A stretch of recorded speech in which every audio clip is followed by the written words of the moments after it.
The air on Fort Maxwell, nestled deep in the rolling hills of rural Virginia, was thick with the humid weight of late summer. It smelled of cut grass, diesel fuel, and the faint, ever-present odor of sweat and determination. Here the Army was not a distant foreign concept, but a living, breathing part of the town. For Sergeant Major Anya Sharma, it was both her home and her greatest trial. Anya was not a loud soldier.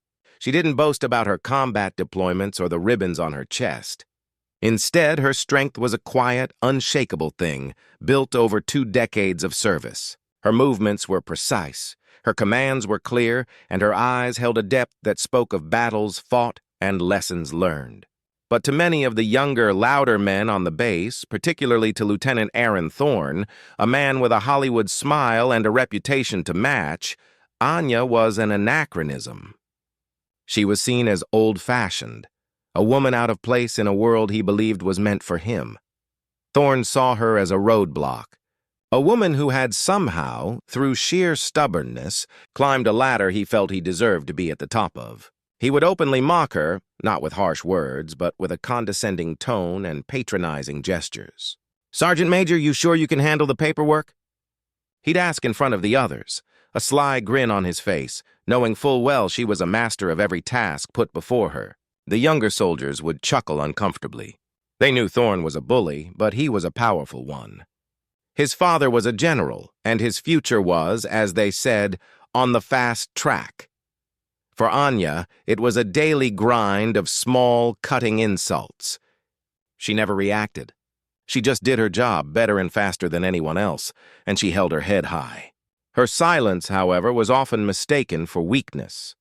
The military was about to hold its most significant training exercise of the year, Operation Ironclad. It was a massive war game, designed to test the limits of leadership and strategy. The opposing force, or OPFOR, was a famous German-led unit known for its brutal, aggressive tactics.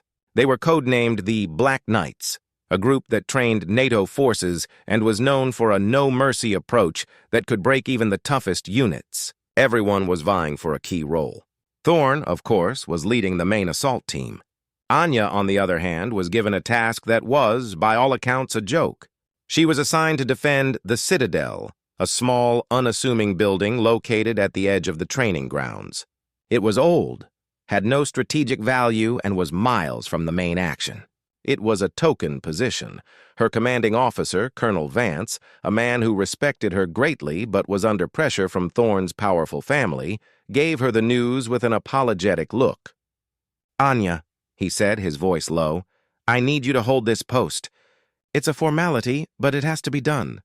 The unspoken message was clear. She was being put on the sidelines. Anya nodded, her face betraying no emotion. She understood the game being played. They were pushing her out of the spotlight, hoping she would get bored or frustrated and just retire. Thorne had convinced everyone that the Citadel would be the first point to fall. A small, insignificant victory for the OPFOR. He'd even told his men, "We'll be taking it back for breakfast." Anya knew it was a setup. She knew they were trying to make her fail in front of the entire command, but she also knew something they didn't. They had given her an assignment. She would complete it, and she would do it her way.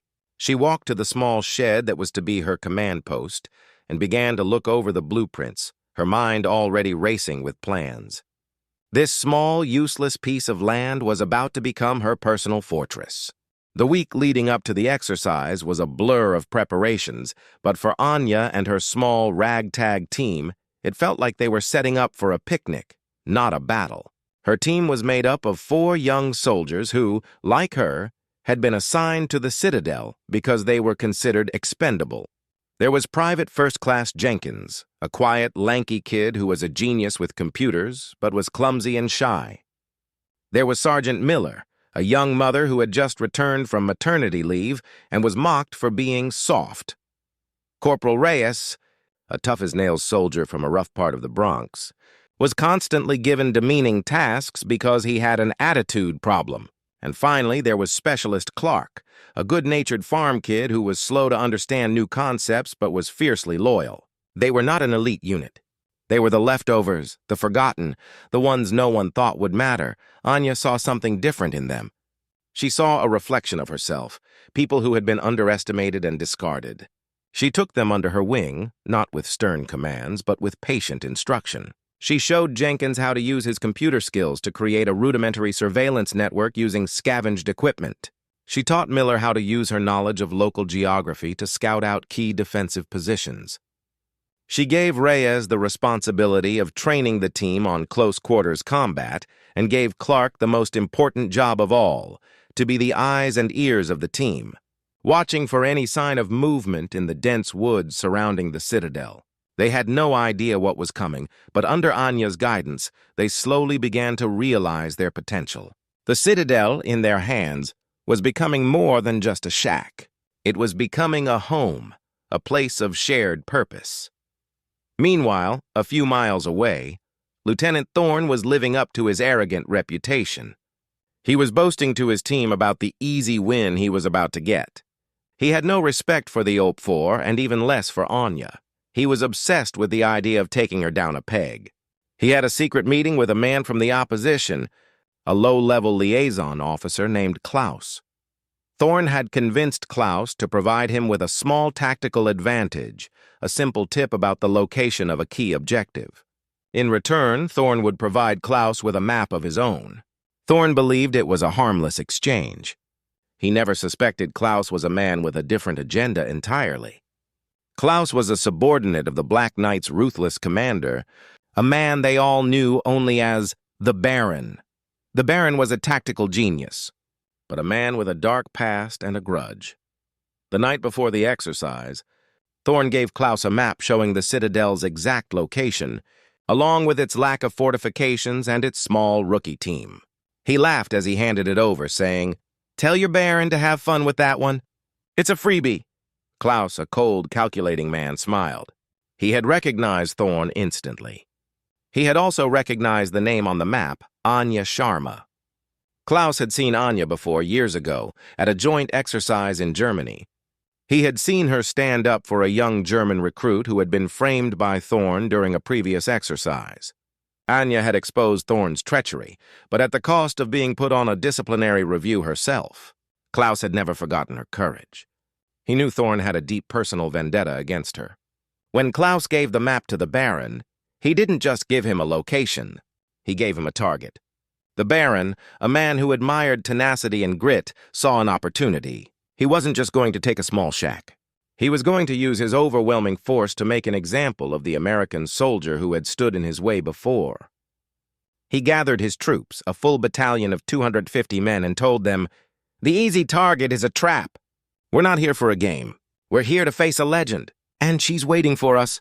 The battle began at dawn, not with a bang, but with a series of distant thuds and the muffled roar of engines. It was quiet at the Citadel, too quiet. Anya had been up all night, pacing, a knot of unease in her stomach. Her team was asleep, but she hadn't closed her eyes. She had a feeling that something wasn't right. Thorne's betrayal was not just a suspicion, it was a certainty. She had seen the way he looked at her, the thinly veiled contempt. She knew he wouldn't let an opportunity to humiliate her pass him by. She also knew that the Black Knights wouldn't send a full battalion just for a simple training exercise. They were looking for something more, something to prove their might and their superiority. Suddenly, a low hum filled the air, a sound she recognized as the grinding treads of heavy vehicles. It was coming from the west, a direction where they were not supposed to be. Jenkins, startled awake, looked at his makeshift surveillance screens. He gasped. "Sergeant Major, I'm picking up multiple thermal signatures. Too many to count." "They're surrounding us." Anya's heart sank, but her mind was already at work, calculating, planning. It was not a small team. It was a full-scale assault. They were coming not to take the Citadel, but to destroy it. She ordered her team to stand ready, but they looked terrified. Miller's hand was shaking on her rifle. Reyes's face was pale. Clark looked at her with wide, innocent eyes. They were brave kids, but they were no match for what was coming. Anya knew that if they stayed, they would be overrun in minutes. There would be no glory in a quick defeat. She had a choice to make, one that was not in the playbook. She had to ensure their survival. She looked at each of them, her voice calm and firm. "Listen to me," she said. "They're not here for the building. They're here for me." She then gave a direct order that stunned them all. "I want you to fall back. Take all of our gear and get to the extraction point. I'll hold them here." They protested, of course. "Sergeant Major, we're not leaving you," Reyes said, his voice cracking with emotion. But Anya didn't give them a choice. She had to be the decoy. She had to be the distraction. She had to be the one to face them all alone. She looked at them with a look that left no room for argument. "That's an order, soldier. Now go." She had a flare gun with her, a simple, non-lethal tool used for signaling. She told them to watch for her signal. When they saw the flare, it meant she had held them off for long enough and they could safely escape. As her team disappeared into the woods, Anya found herself standing alone. A lone figure against a sea of approaching German soldiers. The first volley of fire, simulated but terrifying, peppered the walls of the citadel. The German soldiers, a sea of black uniforms, advanced with a methodical, brutal precision. They were a well-oiled machine, moving as one, confident in their numbers. They expected a quick surrender, but instead, they were met with a firestorm of resistance. Anya, using her deep knowledge of the terrain, used every trick she knew. She moved like a phantom, her body a whisper through the trees. She used feigned retreats to lure them into traps. She used the old, rusted vehicles and fallen trees as cover, and she used her sharp mind to turn their numbers against them. She would knock out one soldier, steal his gear, then double back and use his own position to take down another. The Germans were stunned. They couldn't understand how one soldier was holding them off. They were being outsmarted, outmaneuvered, and outgunned. The Baron, watching from his command post, was furious. "Find her!" he roared into his radio. "She's just one woman." But Anya was not just one woman. She was a soldier who had been pushed to her absolute limit, and now she was fighting for her honor, her dignity, and for the lives of the soldiers she had sent away. For an hour she fought them, a true spectacle of courage and defiance. The hour felt like an eternity. For Anya, it was a blur of running, hiding, shooting, and a desperate, gut-wrenching struggle to stay alive. The Germans, initially confident, were now panicked and confused. Their lines were in disarray. Their carefully constructed plan had fallen apart at the hands of a single, determined American soldier. She had become a ghost in their midst, a force of nature they could not contain. When the final whistle blew, signifying the end of the exercise, Anya was still standing. She was exhausted, covered in dust, her clothes ripped and her body bruised. But she was alive. The German soldiers stopped, their simulated weapons lowered in disbelief. The Baron, their commander, walked out from the tree line, a look of profound shock on his face. He simply stared at her, not with anger, but with a strange mixture of respect and awe. Meanwhile, back at the main command center, the High Command was in a state of utter shock. They had been watching the entire spectacle on a drone feed. They had seen the overwhelming force of the Black Knights, and they had seen Anya alone hold them off. Thorne, who was in the room, was sweating profusely. He had expected to see her captured in the first 10 minutes. He had expected a full-scale rout. Instead, he had witnessed a triumph. When the colonel asked him what he thought had happened, Thorne could only stutter. He knew the truth was about to come out. His entire plan had backfired in the most spectacular way imaginable. The High Command was no longer just impressed. They were suspicious. How could she, with no reinforcements and no tactical advantage, have known to counter the enemy's every move? They began to review the data, looking for clues. Anya was taken to a field hospital where she was treated for minor injuries. She was no longer just a sergeant major, she was a legend. The young soldiers who had been a part of her team came to see her. They hugged her, their eyes filled with tears of relief and gratitude. They knew she had sacrificed herself for them, and they would never forget it. As she was being debriefed, the colonel asked her, point blank, "Sergeant Major, how did you know to hold them off for an hour?" "What was your plan?" Anya looked him in the eye and said, "I didn't have a plan, sir. I had a promise. I promised my team I would get them out alive. The rest was just fighting for time." She didn't reveal Thorne's betrayal, not yet. She was waiting for the right moment. The board of inquiry was formed, and the investigation began. The data from the exercise was being analyzed, and the truth, slowly but surely, was starting to emerge. The injustice that she had faced for years was finally beginning to come to light. The time for Thorne's lies was almost over. The Board of Inquiry was held in a large, sterile conference room. The atmosphere was tense. The High Command was seated at a long table, their faces grim. Lieutenant Thorne was there, his usual arrogance replaced by a nervous, twitching demeanor. The German commander, the Baron, was also present, standing ramrod straight in his immaculate uniform, his expression unreadable. Anya was brought in. She was tired but determined. She knew this was her last chance to get justice, not just for herself, but for every soldier who had ever been underestimated or betrayed.